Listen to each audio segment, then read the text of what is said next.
Today's video, we're going to be checking out the Marvel Studios the first 10 years. This is the Iron Man Mark 7.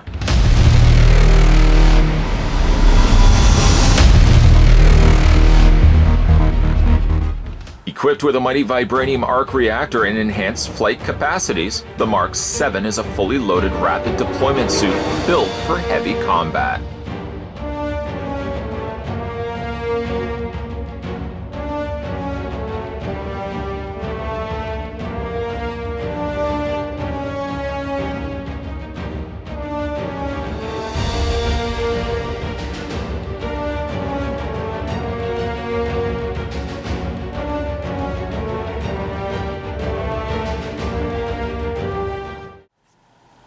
Let's go ahead and get some measurements going for the Mark 7. We'll take it right to the very top of his head. That's about right there.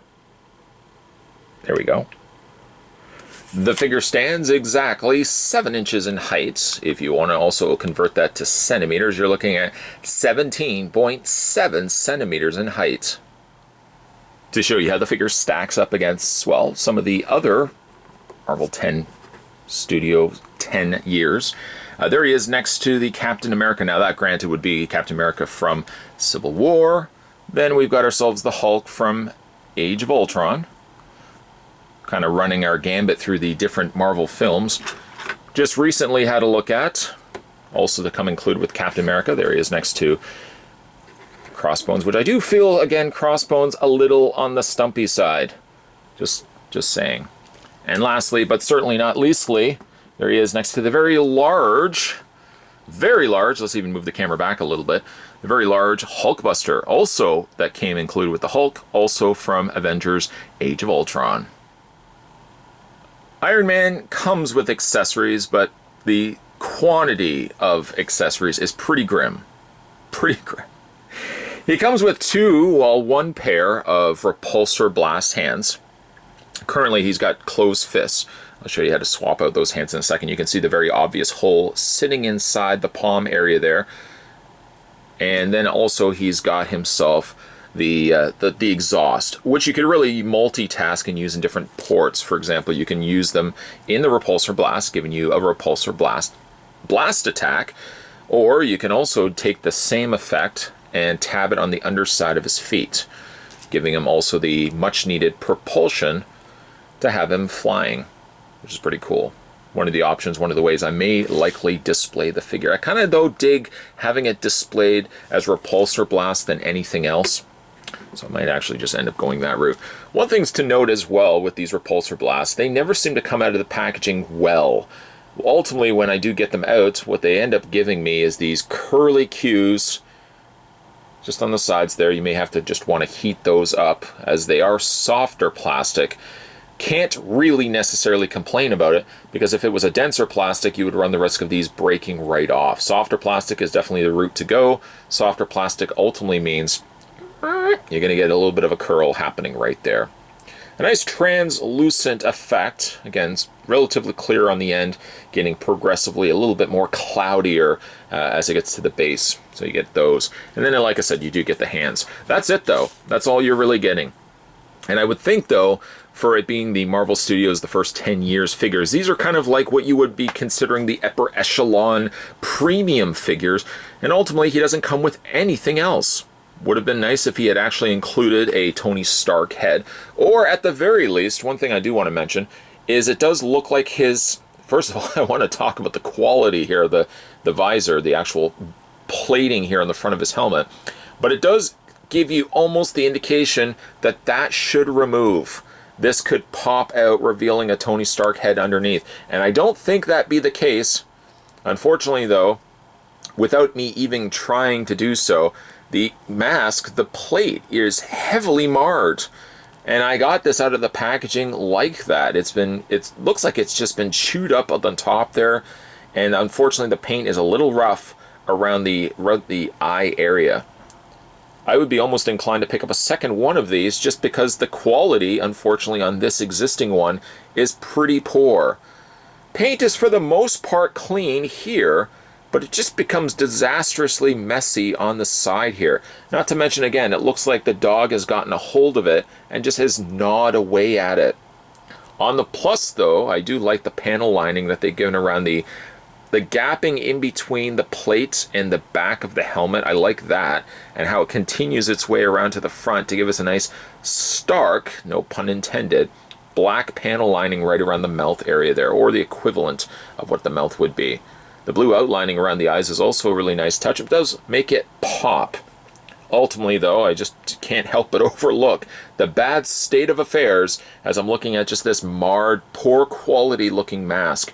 And again, I got this out of packaging like this. Other than that, I do like the rest of the figure. Minusing and discluding the fact that, of course, he doesn't have much in the way of other options, other accessories to go with. I do really like this armor. It's one of my personal favorite armors next to the Mark V.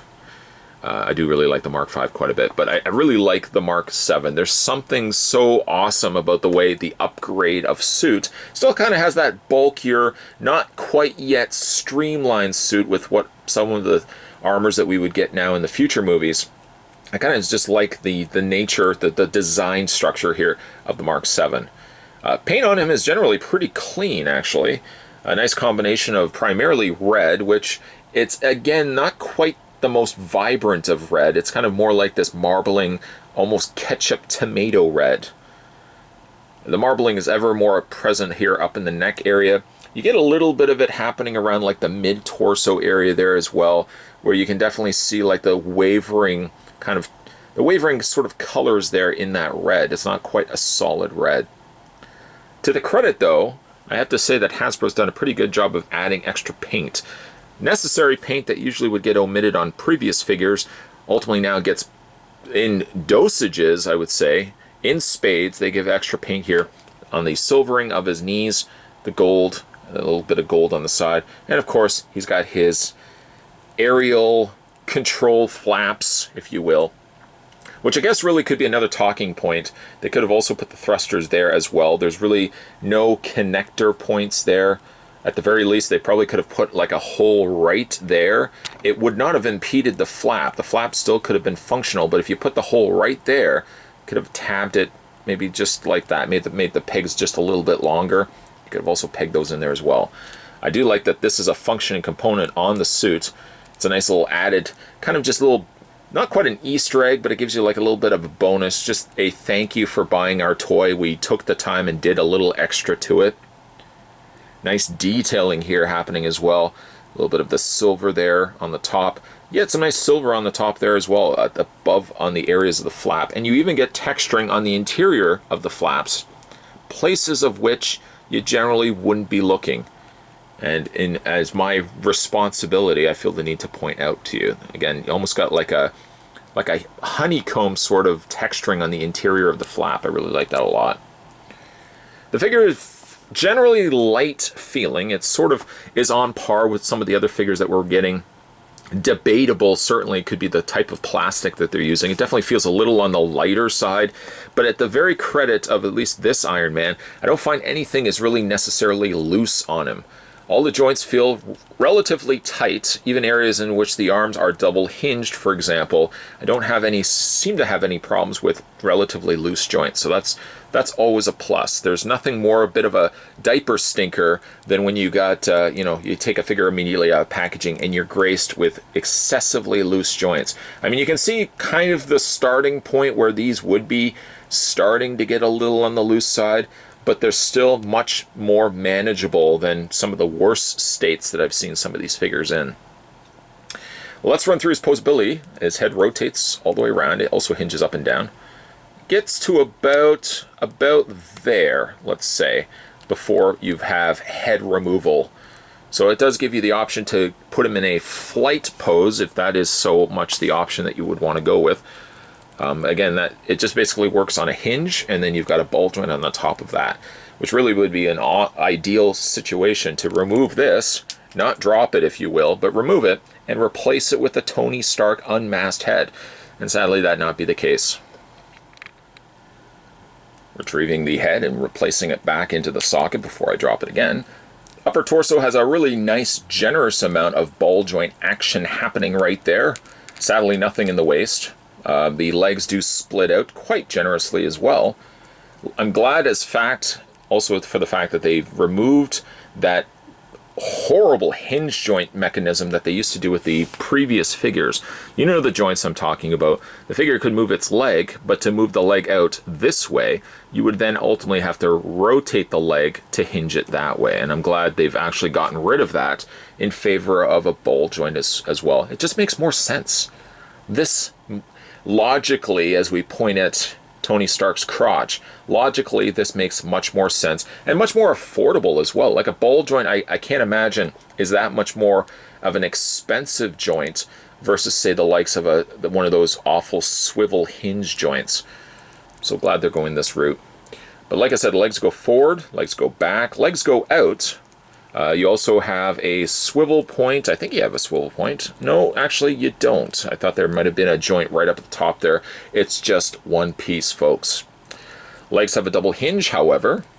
And then when you get down to the legs, forward and back, slight ankle pivot. So if you are somebody that enjoys just the excitement of getting a figure out and having been welcomed to the world of the figure by sufficient ankle pivot joints, he's got that as well. Overall, a nice looking figure. Quality, for the most part, is pretty good. I don't have loose joints problems with this particular guy. I do feel, however, though, that Rex has gotten a hold of the head and gnawed away a little bit at him. Other than that, though, I really like this figure. Like I said, the Mark 7 from the original Avengers was always one of my favorite Iron Man suits. It's nice to see him finally getting plastic treatment.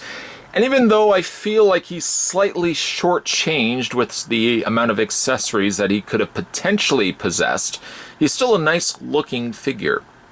Whatever problems I also want to point out about the quality control in his face, mileage may vary and your particular figure may not have the same marring that I had on my particular face, or at least not my face, but his face plate. So I just want to stress that. That may not be everyone's individual figures. I just may be lucky enough to have possessed a figure that looks like the dog got it.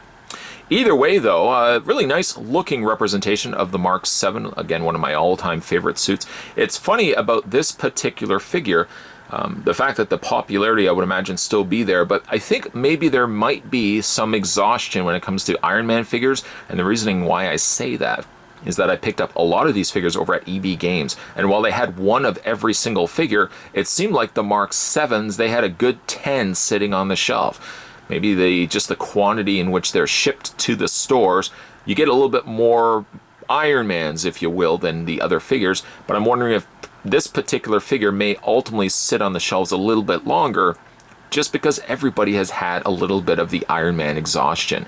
But don't be exhausted by this particular figure. I think there's still enough merits that if you've got a whole slew of Iron Mans already on your shelf, I think there's still enough positives for this particular figure to warrant picking him up. Today we were having a look at the Marvel Studios, the first 10 years. This was the original Avengers Iron Man Mark 7. If you guys haven't had a chance to hit that little subscribe button down below, it should be right below this video. I'm not making that up. Also, if you get a chance and you want to check out some more of the Marvel Studios the first 10 years, I've got a playlist designated just for that. I'll let you guess what the name of that playlist is. It has something to do with Marvel Studios the first 10 years. Also, make sure you swing by the homepage when you're finished watching this video and see if there's any videos that you may have missed along the way. With the sheer number of videos and reviews that I'm posting on a regular basis, there is a very good chance, a very positive chance, that you may have missed something along the way, and the best way to find that out is by heading over to the main page and checking out the video section. More videos will be coming your way, guys. I know I just said videos a lot at the end of this review, but more will be coming your way. So as always, thanks for watching. I'll see you next time.